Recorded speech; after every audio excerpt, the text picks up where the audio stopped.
o raciocínio que ele tem trazido. Se Deus é por nós, quem será contra nós? Aquele que não poupou o seu próprio filho, antes por todos nós o entregou. Porventura, não nos dará graciosamente com ele todas as coisas? Quem intentará acusação contra os eleitos de Deus? É Deus quem os justifica. Quem os condenará? É Cristo Jesus quem morreu, ou antes, quem ressuscitou, o qual está à direita de Deus e também intercede por nós. Quem nos separará do amor de Cristo? Será tribulação, ou angústia, ou perseguição, ou fome, ou nudez, ou perigo, ou espada? Como está escrito, por amor de ti somos entregues à morte o dia todo. Fomos considerados como ovelhas para o matadouro. Em todas estas coisas, porém, somos mais que vencedores, por meio daquele que nos amou. Porque eu estou bem certo de que nem a morte, nem a vida, nem os anjos, nem os principados, nem as potestades. Perdão, Deus sempre é outra tradução que sempre me vem à mente. Porque eu estou bem certo de que nem a morte, nem a vida, nem os anjos, nem os principados, nem as coisas do presente, nem do porvir, nem os poderes, nem a altura, nem a profundidade, nem qualquer outra criatura poderá separar-nos do amor de Deus que está em Cristo Jesus, nosso Senhor. Tá? Eu me lembro, né, de uma colega de classe minha, acho que cursando o segundo colegial, né? E ela me pediu uma vez para ajudar na mudança dos pais, que iriam para uma outra cidade, né? Ele trabalhava na rede ferroviária federal e foi deslocado para outra cidade, estavam indo para lá. E aí, eu, mais alguns rapazes, moças da nossa classe, né? Juntamos e fomos lá embalar pacote, arrumar, e carregar móveis e ajudar na mudança. E enquanto nós estávamos lá, nós começamos a falar a respeito de um acontecimento que tinha ocorrido na frente da escola onde nós estudávamos. Duas meninas brigaram e rolaram no chão por causa de uma terceira menina, né? E para aquela época, isso foi um acontecimento, né, tremendo, todo mundo começou a falar disso, né, dessa situação, no mínimo inusitada. E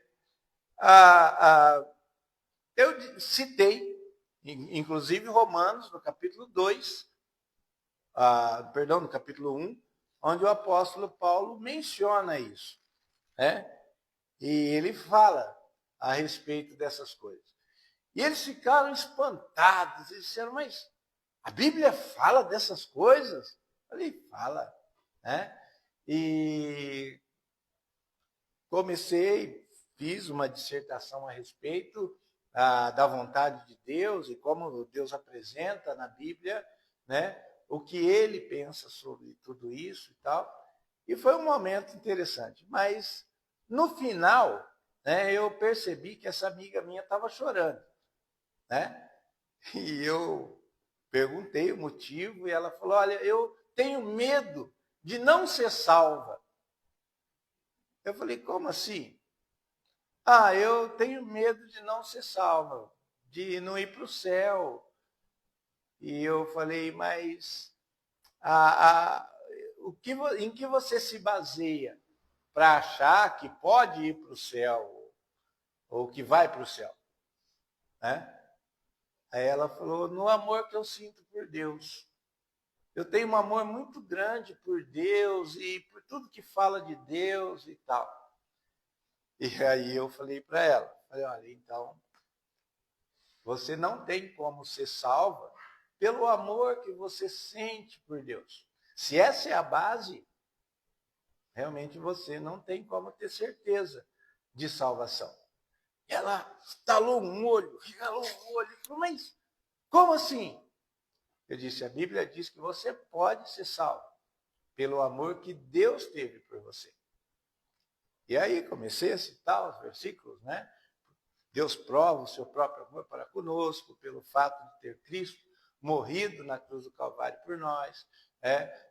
Deus amou o mundo de tal maneira que deu seu Filho unigênito, e expliquei o plano de salvação através da pessoa de Cristo Jesus. Eu falei para ela, você quer ter certeza de salvação? Né? Quando a gente sair daqui, conversa com Deus, diz para ele que você crê na obra que o Filho dele fez na cruz do Calvário, no seu lugar, que ele te substituiu lá, né? E dessa maneira, o apóstolo Paulo, a palavra de Deus garante, né? Você será salvo. E vai ter certeza disso, porque o Espírito Santo de Deus testifica com o nosso espírito de que nós somos filhos de Deus, né?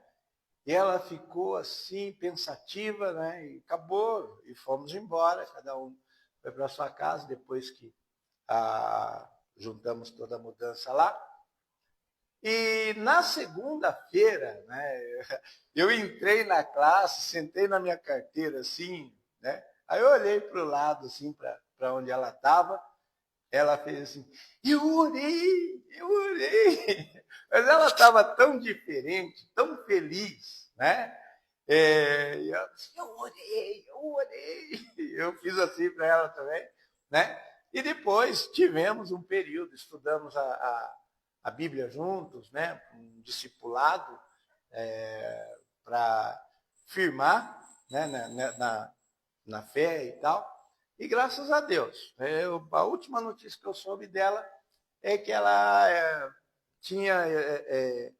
estava na obra missionária, né, na igreja presbiteriana, né? Era uma missionária da igreja presbiteriana. Eu fiquei muito contente, né? E por que eu estou falando? Contei? Por que eu contei essa história? Porque Paulo fala do amor de Deus, Paulo fala do nosso amor por Deus, né? E eu gostaria muito de falar sobre essa relação, né? O amor que nós sentimos por Deus é consequência do amor que Ele manifestou a nós. Nunca o contrário. Nunca o contrário, né? A palavra de Deus é taxativa. Se nós o amamos, é porque Ele nos amou primeiro, né? O amor que temos é unicamente pelo fato de ter Cristo morrido na cruz do Calvário por nós. E olha o agravante, sendo nós ainda pecadores, né? É assim que Deus prova o seu próprio amor para conosco, como diz na palavra. Ele morreu por nós, sendo nós ainda pecadores. Agora, quando nós falamos, eu te amo, né? Todo mundo sonha falar isso para alguém. E todo mundo sonha ouvir isso de alguém, né? Principalmente romanticamente falando. Sabe, achar aquela pessoa que você vai olhar no olho e dizer, eu te amo, com o coração cheio de emoções e expectativas. Esse é um sonho romântico que não acaba. Enquanto houver mundo, homens e mulheres, isso ocorrerá, né? Mas o que realmente um homem quer dizer quando ele diz eu te amo, normalmente, nesse contexto romântico? O que uma mulher realmente quer dizer quando ela diz eu te amo, nesse contexto romântico, né? Olha, eu não vou aqui dar a última palavra, nem tá? Eu só vou explanar a minha opinião, né? A respeito disso. Mas, na maioria das vezes, o que parece pelas estatísticas, né, é que quando um rapaz diz, né, eu te amo, e é lógico que isso muda e isso cresce, isso acaba, né, num casamento onde o marido realmente pode dar a vida pela esposa num compromisso, né, muito forte, com laços muito fortes. Mas eu estou falando daquele primeiro encontro, daquelas primeiras impressões, né? Quando ele diz pela primeira vez, com o coração batendo, todo palpitando, eu te amo.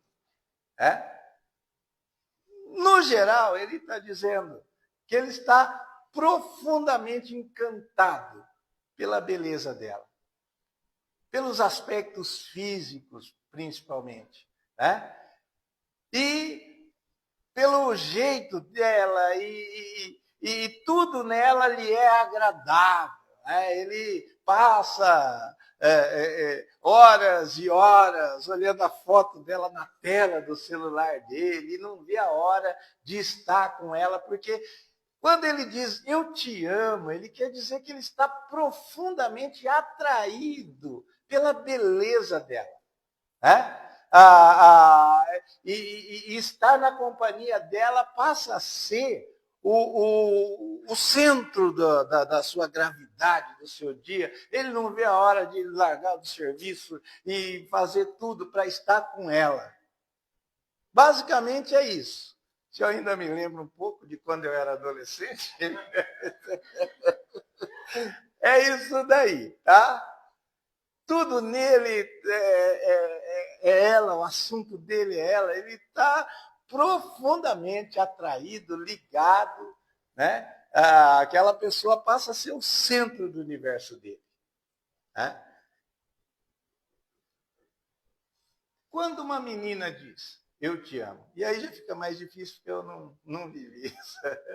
Né? Não sou menina.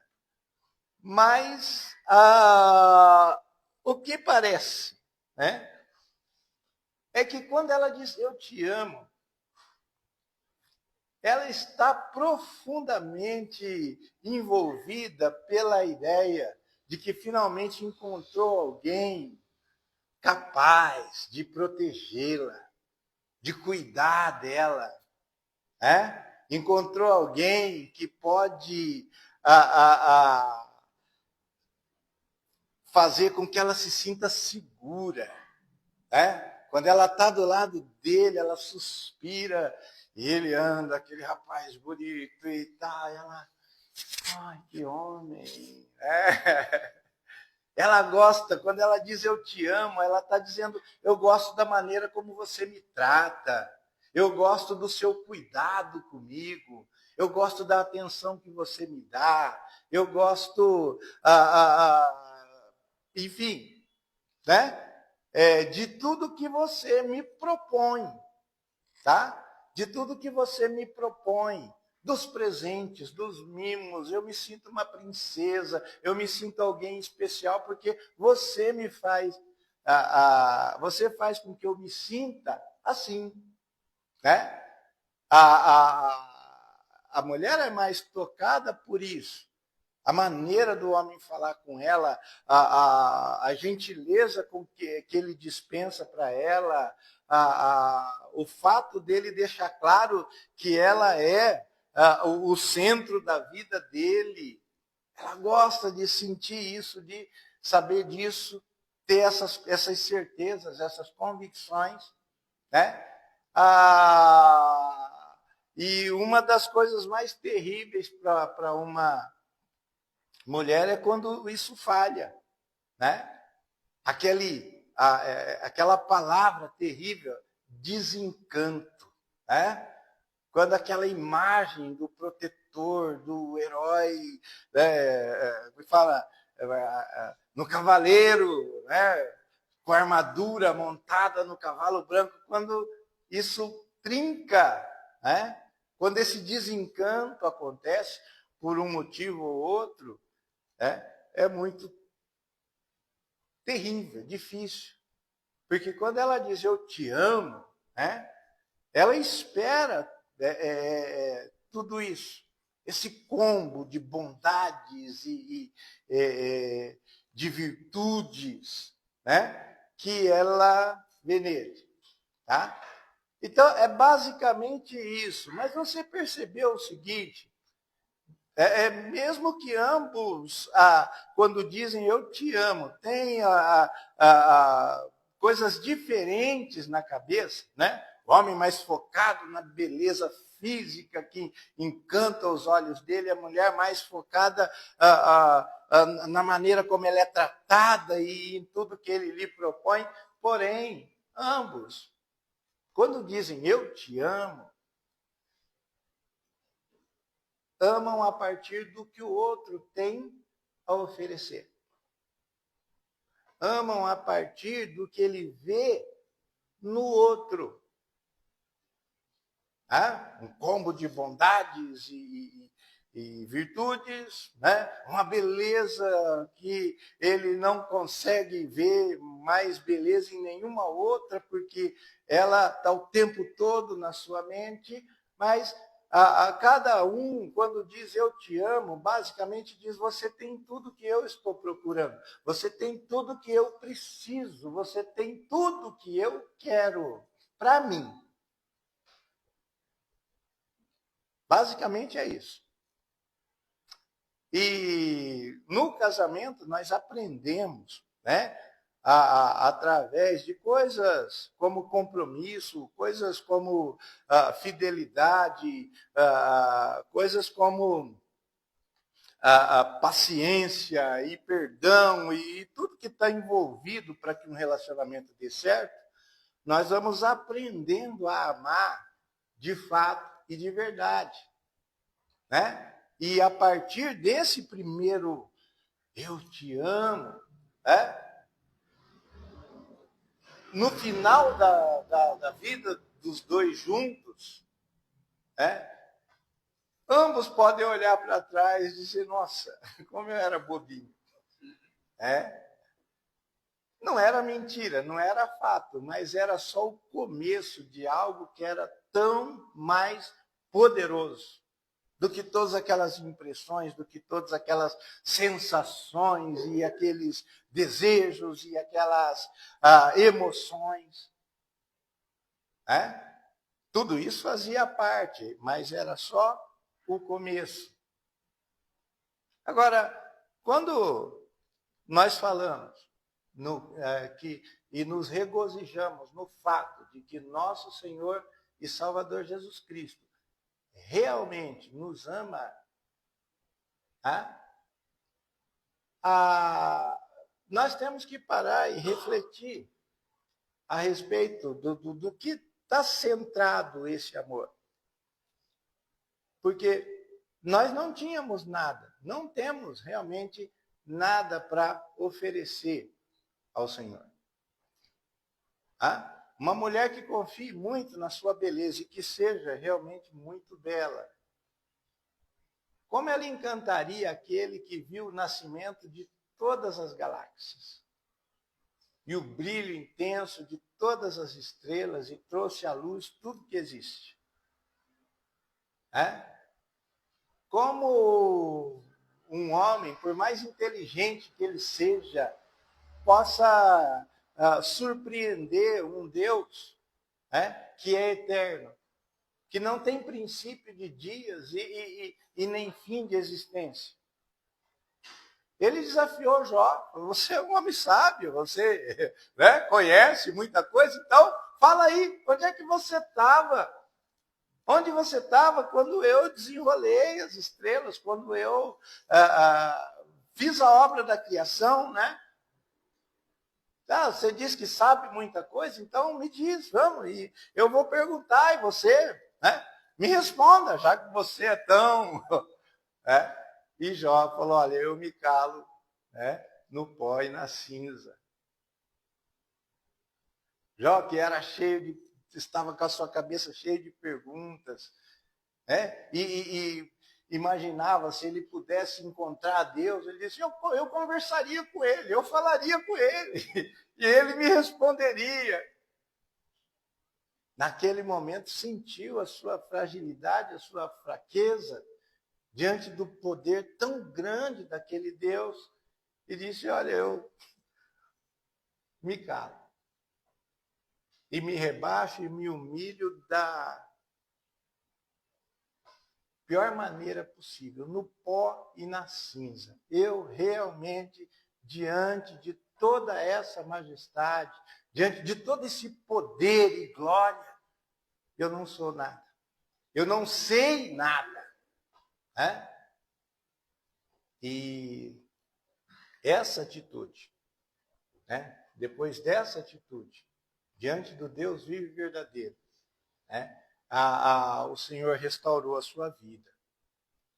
Mas então, nesse aspecto, é fundamental, quando a gente lê aqui, né? Que Deus nos amou, né? Deus nos amou, é fundamental que nós entendamos isso. O que impulsionou Deus não está em nós. O homem tem a tendência de pensar de si mesmo além do que convém. Ou seja, todo mundo se acha. Né? Se acha importante, se acha muito sábio ou merecedor disso ou daquilo. E sempre estamos prontos para contestar alguém que discorde de nós ou daquilo que nós achamos. E nessa de se achar, muitos creem realmente que Deus viu alguma coisa em nós que merecesse. Viu alguma coisa em nós que fosse apreciável a ponto de ele querer, então, né, tomar atitudes para que nós estivéssemos com ele. Mas realmente, o que a Bíblia diz é que todos nós, a partir de Adão, somos homens e mulheres falhos e que não merecemos nada a não ser a justiça de Deus. Paulo deixa bem claro isso no capítulo 3, quando ele diz, no 6, quando ele diz que o salário do pecado é a morte. Salário é o que você merece. É aquilo que você fez por merecer. Você trabalhou um mês, o seu salário é 5.000, e o seu chefe chega e diz, olha, esse mês só vai dar para pagar 3.500. Você fala, não, de maneira nenhuma. Você está louco? Não, é o combinado, é aquilo que está em contrato, é aquilo que eu mereço, eu trabalhei por isso, e não vou aceitar menos. O salário do pecado é a morte. E nós somos pecadores na essência. A Bíblia diz a respeito de nós, não há um justo, não há um sequer, não há quem busque a Deus, não há quem entenda.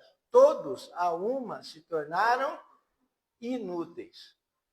Essa talvez seja uma das palavras mais doloridas que alguém possa nos dizer. Você é um inútil. Você não presta para nada. Você simplesmente não atingiu o propósito para o que você foi criado.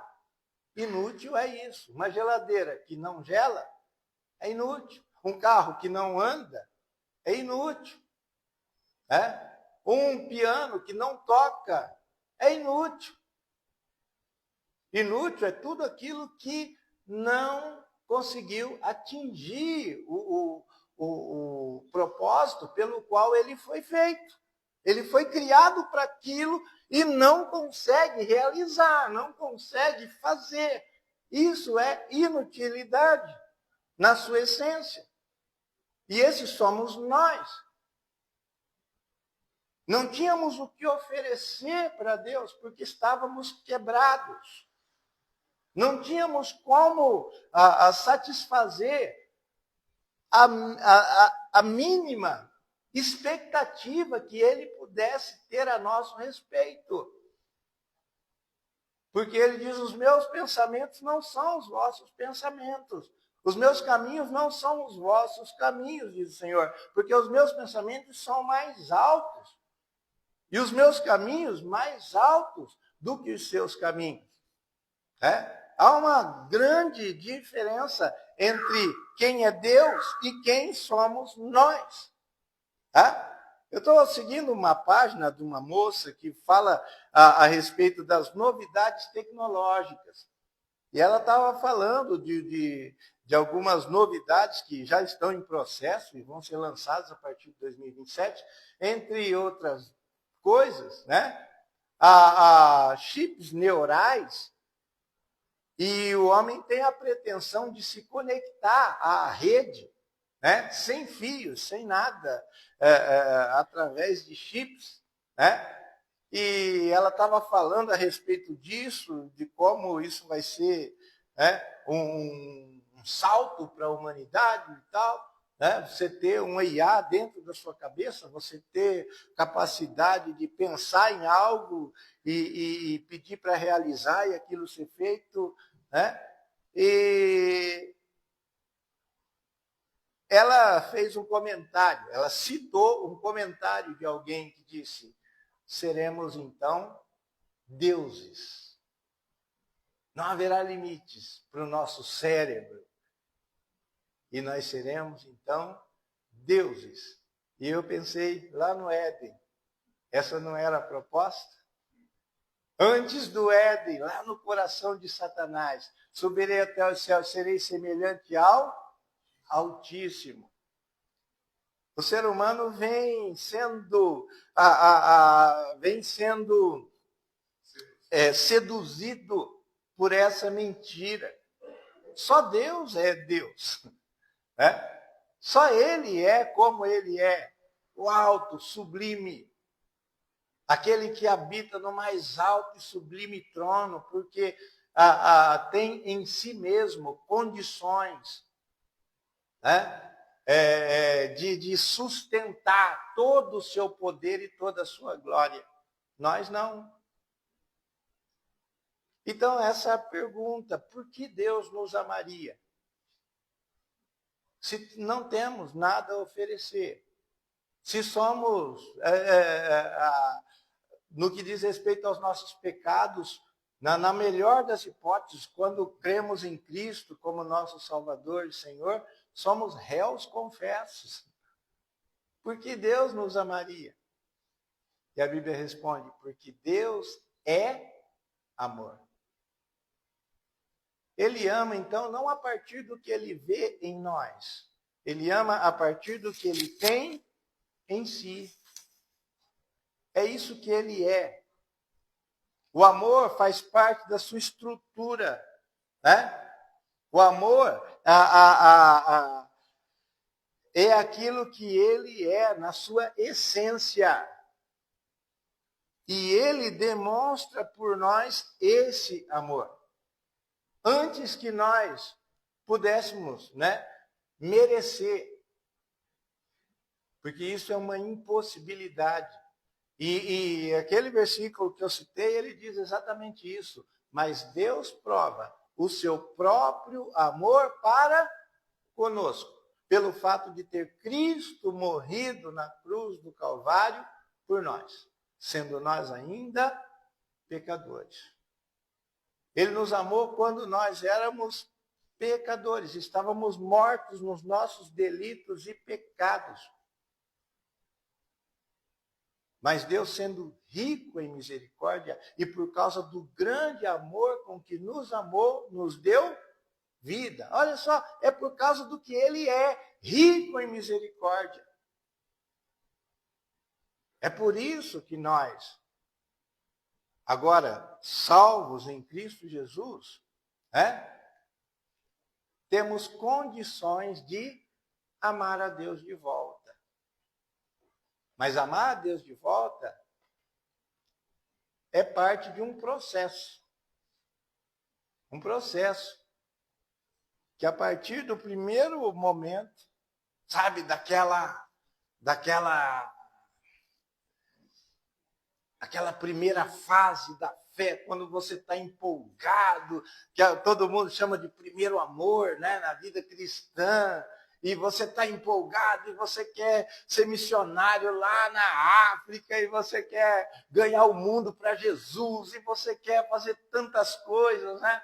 E você chora em quase todo culto, e você vibra e tal. Todo mundo tem essa fase da vida cristã, né?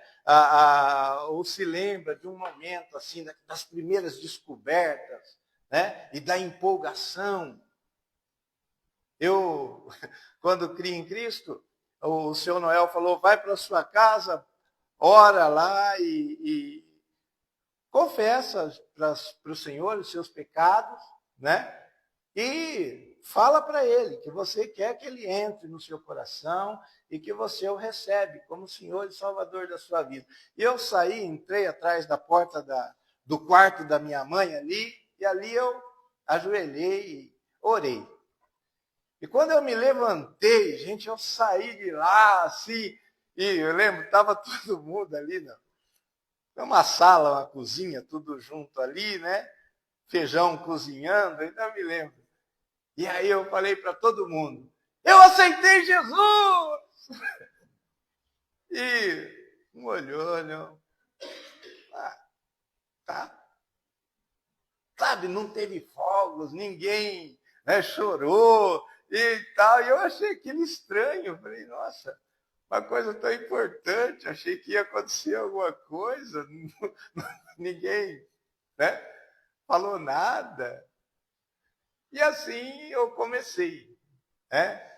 E eu aceitei o Senhor Jesus porque naquela pregação eu tive muito medo do inferno e de ir para o inferno, porque a mensagem me despertou para pensamentos e atitudes que eu tinha e que certamente eram pecaminosas. Mas aquilo que começou por medo, descobriu um amor, né? E se transformou em gratidão e foi crescendo. E depois de, nossa, fazem o quê? 40 anos isso, mais ou menos, né? Andando com Cristo, né? Já não é mais pelo medo da condenação. Já não é mais pelo aquilo que eu possa ganhar. É um desejo de estar com Ele e vê-lo face a face e saber, né, que mesmo não merecendo, mesmo não atingindo as expectativas, nunca, o seu amor por mim, quanto mais eu penso no quão distante eu estou de atingir, né, as expectativas de um Deus grandioso, tão grandioso. Mas ter sido abraçado e ter sido transportado do império das trevas pelo reino do Filho, para ser alvo do seu amor,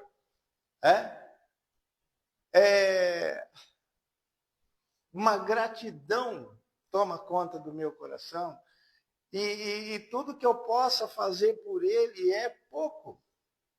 Eu sei que é nada em vista daquilo que ele fez por mim.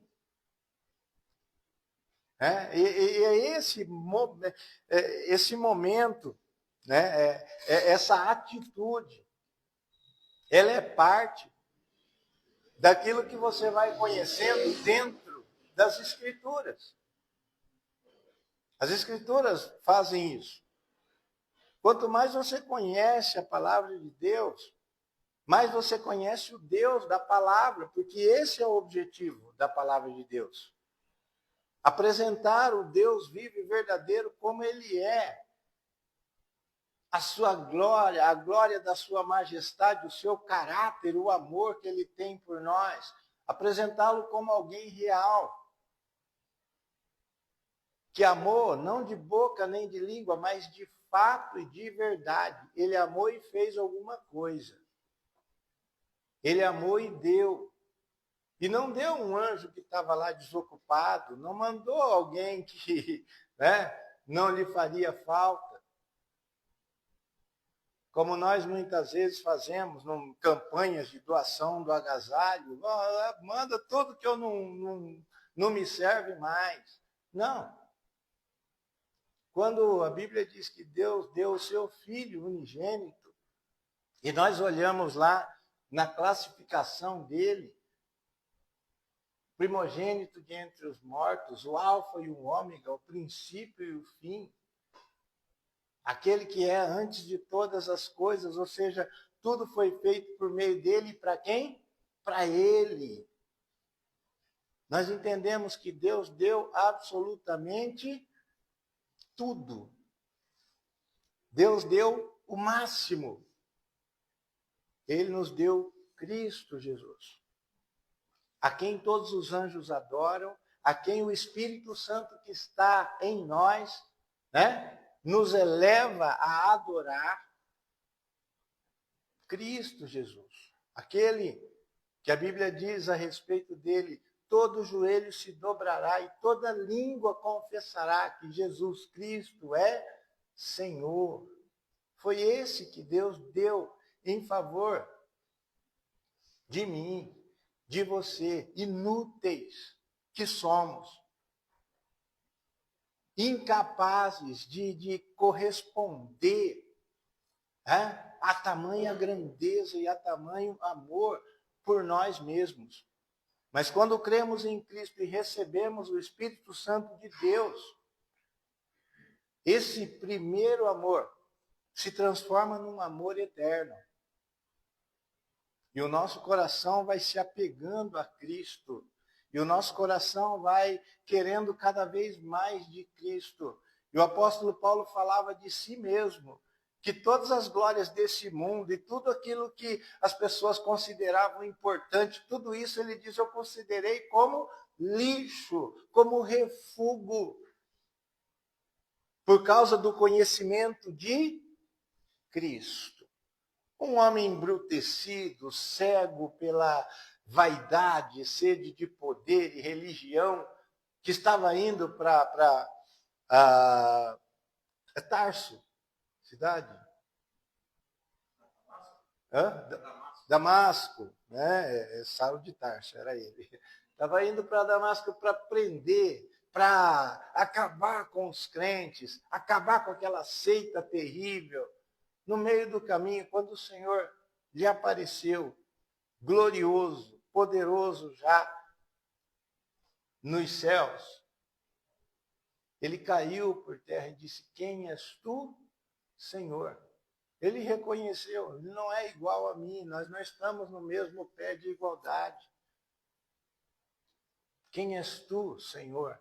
E ele entregou a sua vida para responder essa pergunta que ele mesmo fez. Quem é esse? Lembra dos discípulos lá no barco, depois daquele milagre estrondoso, poderoso? Quem é esse? Que até os ventos e o mar lhe obedecem. Quem é esse? E quando nós vamos para a nossa Bíblia, você não deve ir para lá para, fundamentar o calvinismo, o arminianismo, ou nem o cristianismo, ou qualquer outro ismo. Você tem que ir para lá para descobrir quem é esse. Quem é esse que te amou tanto? Como assim? Que amor é esse? Quem é esse?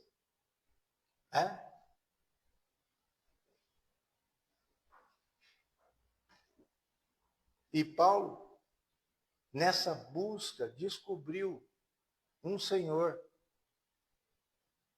nosso Senhor e Salvador Jesus Cristo. E ele disse, olha, a fidelidade a ele vale a minha vida, vale a minha felicidade, vale tudo.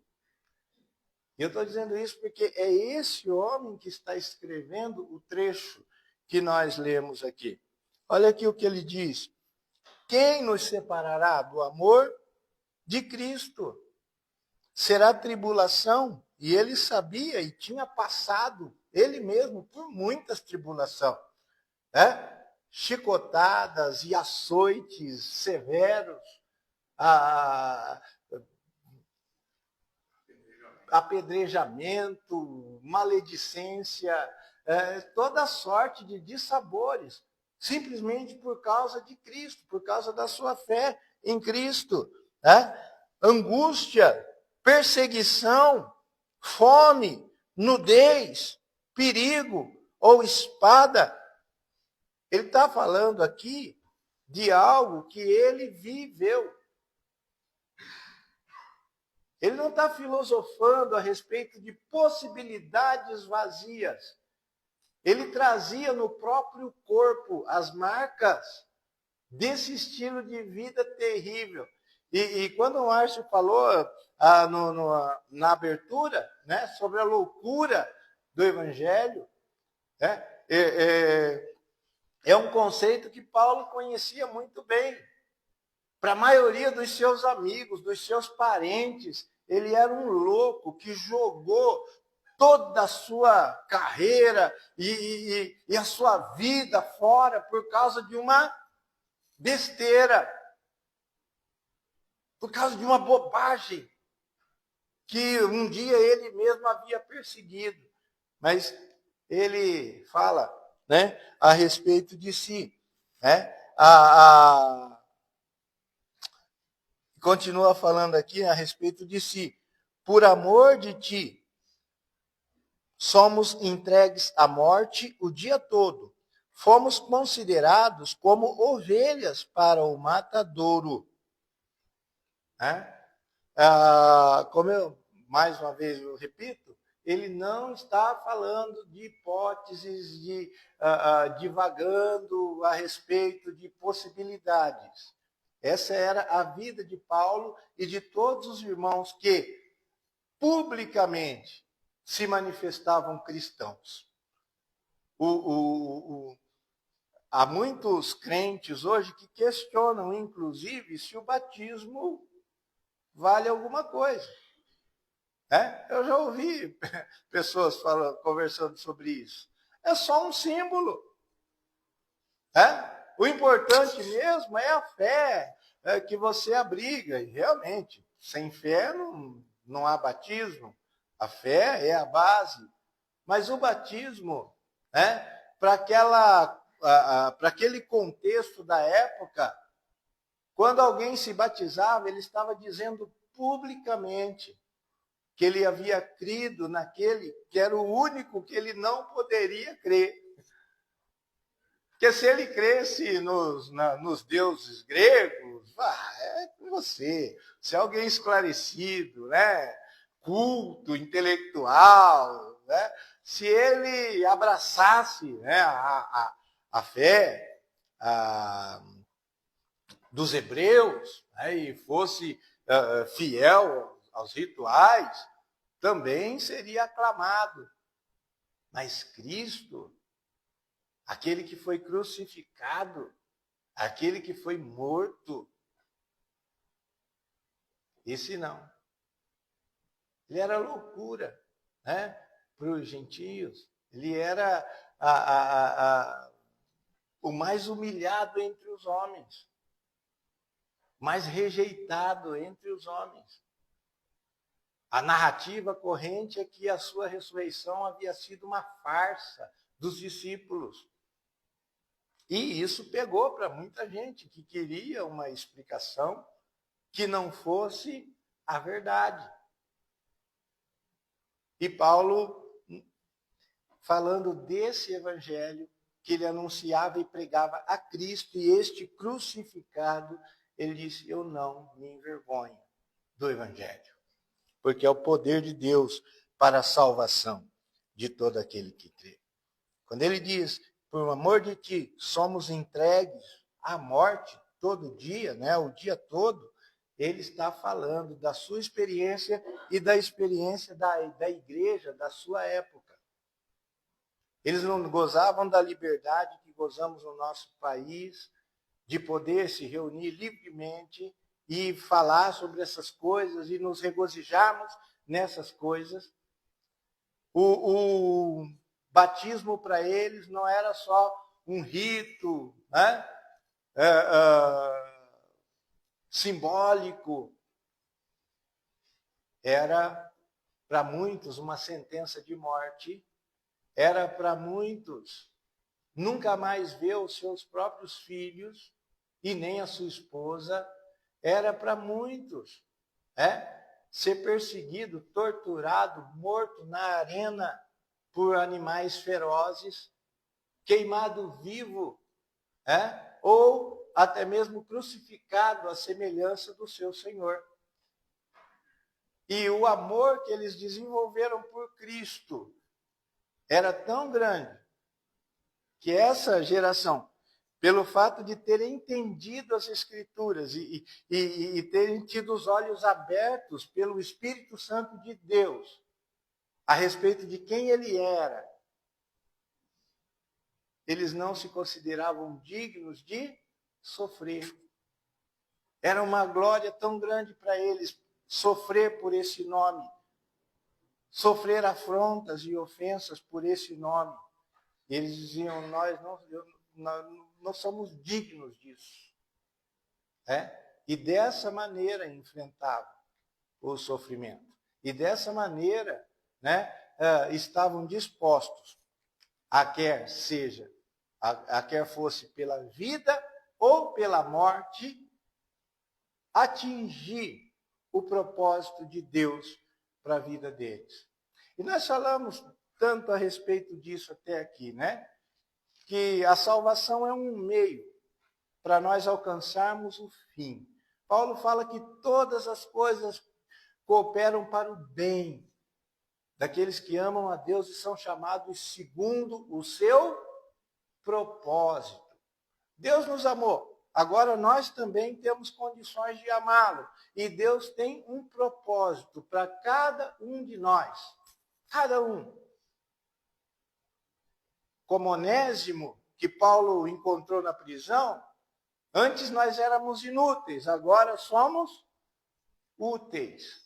Por causa da nossa fé em Cristo. Deus tem um propósito para nós. Esse propósito é fazer com que nós participemos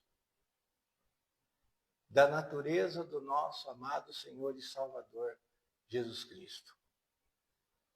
Que nós, a igreja do Senhor, toda ela, brilhemos por toda a eternidade, manifestando toda beleza, glória e majestade do nosso Senhor e Salvador, Jesus Cristo. E ele diz que nada nos separará disso. O amor de Deus é tão grande que não se contentou em salvar-nos dos nossos pecados, da condenação dos nossos pecados. Ele investe em nós todos os dias.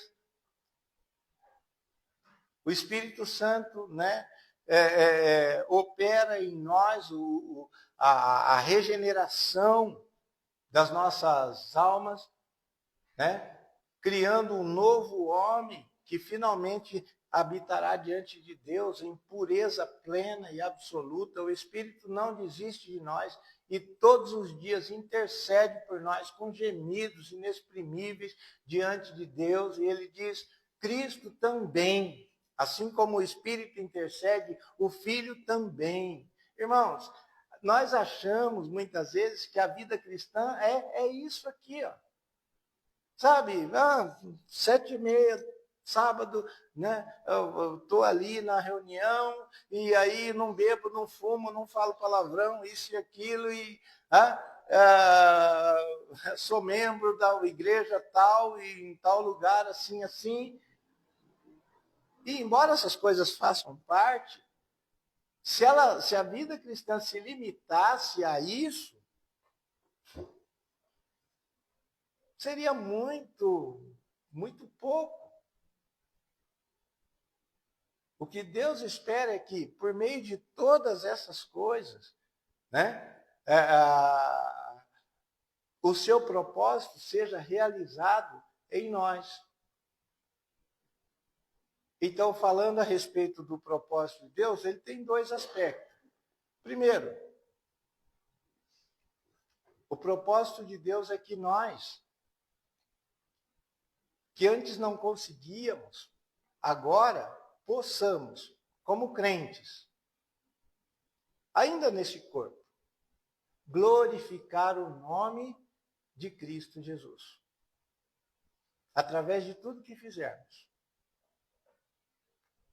Por que você prega o Evangelho? Por que você vem à igreja para ouvir de Cristo e está sempre aqui em comunhão com os irmãos? Qual é o objetivo disso? Em tudo aquilo que eu faço, eu quero atingir esse propósito, glorificar o nome de Cristo. Meus irmãos, tende por motivo de toda alegria o passardes por grandes provações, sabendo que a provação da vossa fé, diz Tiago, uma vez confirmada, produz perseverança. Ora, a perseverança deve ter ação completa, para que sejais perfeitos, íntegros, em nada deficientes. Deus está operando em nós, mesmo através da provação, da tribulação, das dificuldades. Estamos aprendendo a conhecer o nosso Senhor Jesus Cristo, que também foi homem de dores e que, enquanto aqui, sabia o que era padecer. Viver aqui não é fácil, mas é pedagógico, ele tem um propósito para realizar em nós. E na faculdade que você está fazendo, no seu casamento, no seu trabalho, em toda e qualquer esfera da sua vida. O apóstolo Paulo diz, e tudo quanto fizerdes, seja em palavra, seja em ação, fazei-o em nome do Senhor Jesus, dando por ele graças a Deus, o Pai. Então, eu não evangelizo para encher os bancos da minha igreja. Eu não vou escolher uma faculdade para ganhar dinheiro. Eu tenho que entender que todos os meios dessa vida têm um objetivo só, glorificar o nome de Cristo, com a minha faculdade, com a minha formação, fazendo da minha vida profissional o meu sacerdócio, onde eu ajudo pessoas a encontrar-se com Cristo e descobrir quem é Cristo. Esse é o alvo dessa vida. E é isso que eu tenho que fazer, quando os dias são bons ou quando os dias são ruins. Ele fala aqui, nem morte, nem vida, nem anjo, nem príncipe, nem coisa do presente, nem do porvir, nem poderes, nem altura. Nenhuma dessas coisas nenhuma dessas coisas fica entre Cristo e o amor que ele sente por mim. Agora, o que eu pergunto, e cada um de nós tem que perguntar de per si, essas coisas ficam entre o amor que nós sentimos por Cristo? Ele não se deixa impedir por nenhuma dessas coisas e continua me amando, e nenhuma dessas coisas pode realmente fazer com que Cristo me ame um pingo a menos. Agora, eu gostaria que nós pensássemos, quantas vezes essas coisas se interpõem entre o amor que nós sentimos por Cristo. E esse amor se arrefece. E nós ficamos desesperados com a vida e passamos semanas sem nem orar ou ler a palavra, porque estamos tão envolvidos com tanta coisa e que nos afastamos de Cristo. Ele nos amou primeiro. Agora, nós estamos aprendendo a amá-lo de volta e viver com ele e apreciá-lo. Mas quantas vezes deixamos que as coisas dessa vida nos afastem dele? E acabe desviando o nosso olhar dele, o nosso coração dele. Paulo decidiu que nada era tão especial para ele quanto Cristo. Mas, mesmo que o nosso amor imperfeito se arrefeça e muitas vezes passemos por aqueles períodos de distanciamento, uma coisa é fato: o amor dele permanece. E nós fomos salvos, não porque nós o amamos acima de todos. Pedro achou isso, Eu amo o Senhor mais do que todos os outros aqui, eu estou disposto a morrer. E o negou 3 vezes. Quando ele disse: Pedro, tu me amas?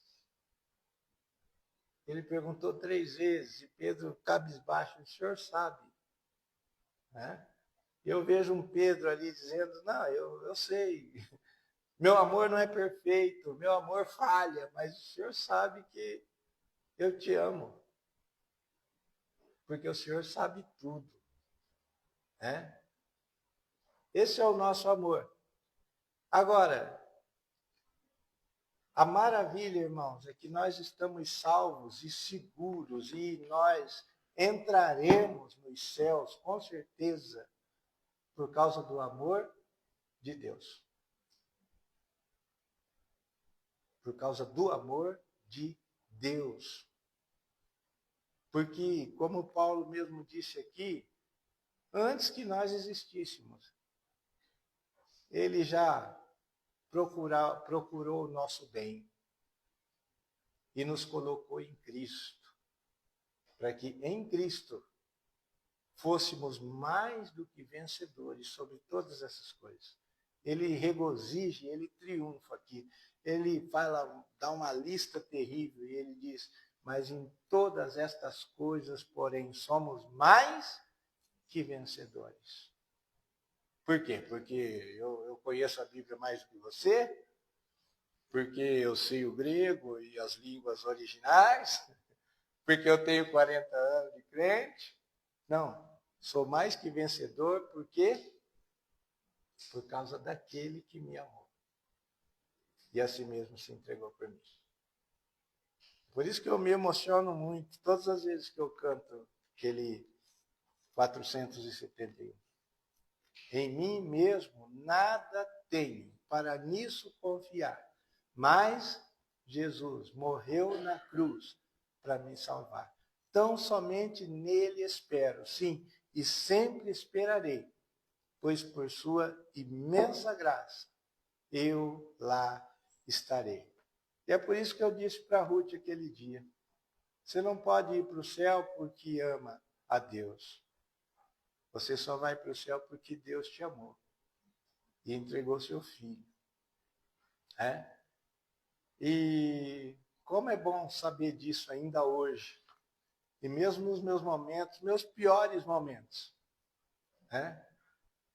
poder ainda descansar e confiar nesse amor bendito. Amém.